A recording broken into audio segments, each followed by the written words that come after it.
Bolan. Je veux dire, quand on dit le Rwanda attaque le Congo, ça c'est de la communication congolaise.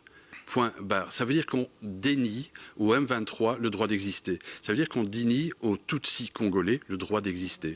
Or, les Tutsis congolais, ça existe. Je veux dire, quand on a mis les barrières, les frontières en 1885 avec la Convention de Berlin, on n'a pas regardé où étaient les ethnies et ainsi de suite. Donc évidemment, s'il y a des Tutsis un petit peu à droite, il y en a forcément à gauche, ce qu'on a toujours refusé de reconnaître au Congo. Donc les Tutsis sont véritablement victimes de violences terribles. Il y en a à peu près 80 000 qui sont toujours dans des camps au Rwanda depuis plus de 30 ans aujourd'hui, et il y en a plus de 200 000 qui sont en Ouganda et au Kenya.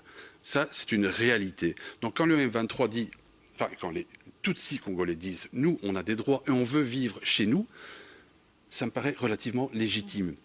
Quand la Belgique sanctionne le M23 en disant « intégrité des frontières », mais intégrité des frontières, ça veut dire quoi? Ça veut dire que vous êtes attaqué par des ennemis extérieurs. Mais ici, ce sont Or, le M23 reste congolais, même s'il est financé par le Rwanda. Le M23 est congolais. Que maintenant Kigali ait envie de se débarrasser de ces camps de réfugiés qui sont sur son territoire depuis un certain temps et que ça l'arrange bien de aussi semer le trouble dans l'Est, c'est une évidence. Mais dire que le M23 n'est que un suppôt du Rwanda, ça c'est faux, c'est de la communication qui était très très bien menée par Kinshasa. Si on regarde au fil des ans, depuis l'installation de M. Tshisekedi au pouvoir, on a cette petite musique qui intervient tout le temps, c'est-à-dire M23 égale Tutsi, Tutsi égale Rwanda. C'est faux.